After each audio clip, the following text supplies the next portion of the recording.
My name is Peter Anderson, founder of The Playful Couple. Welcome to the Relationship Pathway, where each journey begins with one courageous step into the unknown. Today I'd like to talk to you about trust. It's one of the underlying foundations of a healthy relationship.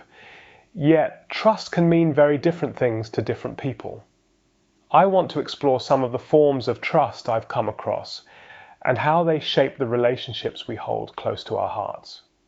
For me, trust is felt before it is reasoned. It begins as a feeling. And when I say feeling, and I understand that not everybody experiences the world through body awareness in the same way, but this is the language I know best, through the somatic expressions of the body. So this is the journey I'll be speaking from. Trust can sometimes feel as though it lives behind a curtain.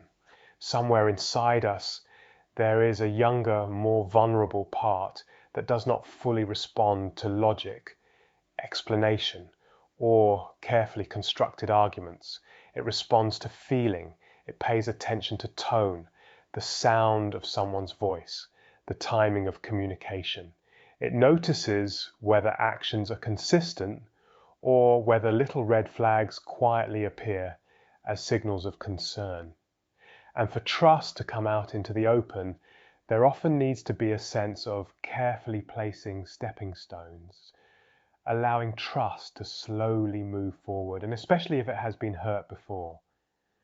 The way I see it, trust is deeply married to time.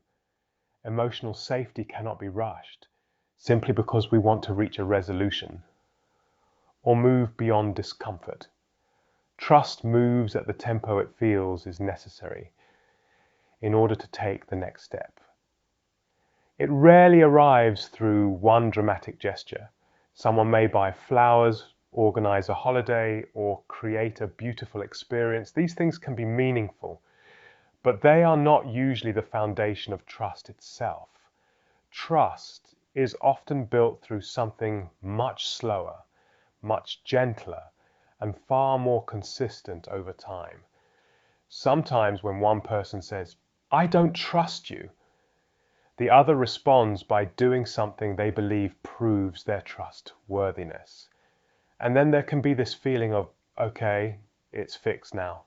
Let's move forward. Let's forgive. Let's return to where we were. But trust often does not move that quickly. Again, it is married to time. And sometimes that time moves with a much slower ticking of the clock than we would prefer. I also believe trust is deeply connected to coherence and to finding our true yes. Beneath healthy relationships, and there is often an invisible foundation that depends upon congruence. When words, feelings, and actions are aligned, trust grows. For example, one person may say, "I don't want you spending so much time with that friend anymore." And the other answers, "Yeah, sure, no problem." Even though inside there is actually a no, then later they continue seeing that friend, and the first person experiences it as betrayal because a promise was broken. Yet the original agreement was never truly congruent in the first place. The yes was not real. In that moment, the honest answer may have needed to be no.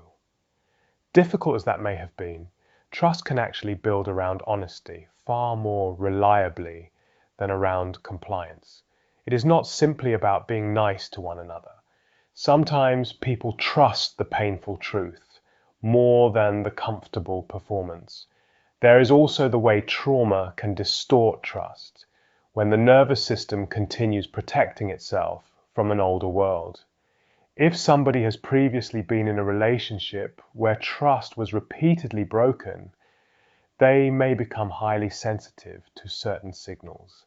Then in a new relationship, similar signals may appear, even if the current situation is different. The nervous system reacts as though danger is returning, because it is trying to protect against being hurt again. In those moments, it can become important to explore where those protective responses originally came from. so the nervous system can begin responding more fully to the present moment, rather than carrying the emotional weight of the past into every new interaction. The nervous system is constantly giving us signals. Often it senses inconsistencies, long before the mind creates a logical explanation. There can be a gut feeling or intuitive sense that something is not connecting properly. Patterns do not align, messages feel mixed, presence does not match words, and slowly, trust begins to weaken. That is why consistency matters so deeply. Clear communication matters, emotional presence matters, honesty matters. Trust is often strengthened or weakened through very small moments repeated over time. People often imagine trust breaking through one huge dramatic event, but many relationships are shaped more quietly through micro disconnections, avoiding difficult conversations, small dismissals, emotional defensiveness, inconsistency in warmth or affection. These moments accumulate slowly. Over time, people can become more careful, more watchful, less spontaneous. Vulnerability begins to feel risky because emotional contact no longer feels reliably safe. And when relationships reach this stage, repair becomes less about grand promises and more about consistent honesty over time.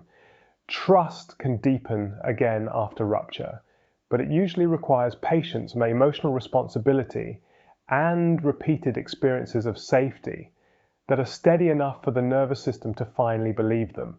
There can be a hidden language of betrayal within a relationship, and not all trust is broken in the same way for everyone. What people experience as betrayal can vary profoundly from one relationship to another. For some, the deepest rupture is sexual. For others, it is emotional secrecy, hidden intimacy, displaced attention, or the gradual feeling that a partner has psychologically left the relationship long before they physically leave it. One person may not feel deeply hurt by the sexual act itself, yet feel devastated by the hidden emotional intimacy, the private connection, the conversations, and the time and emotional energy that was shared elsewhere. In this sense, betrayal may not only be about behavior itself, it may also be about what the nervous system experiences as abandonment, replacement, deception, or exclusion from emotional reality. Trust is shaped not only through bodies, but through attention, honesty, presence, and emotional inclusion. When trust is seriously broken, and the question is often framed around forgiveness, yet forgiveness can sometimes become premature, spoken before something deeper has genuinely occurred between two people. A more important question may be whether enough truth, ownership, accountability, and emotional contact can emerge for something living to grow again. Sometimes the answer is yes, sometimes the answer is no. There may be a true yes toward repair, or a true no that asks for separation with clarity and compassion. But how can trust be repaired? There are moments in relationship where a person feels their inner world has finally been recognized, without dismissal, without fixing, and without defense. These moments can create a profound softening within the nervous system. The body no longer has to brace in the same way. A single experience of emotional recognition may interrupt disconnection briefly, but repeated experiences begin changing the emotional atmosphere itself. Trust may slowly grow because vulnerability gradually becomes safer to reveal. And through the consistency of truly seeing the other person and continually holding a compassionate space around their wounds, something inside the relationship may begin to heal, not through force, not through pressure, but through enough repeated moments of emotional safety for the nervous system to finally believe that connection is possible again. If something in this episode resonated with you, you can explore more at www.theplayfulcouple.com. somatic.co.uk. And if something has stirred your curiosity and you'd like to explore it further, feel free to get in touch.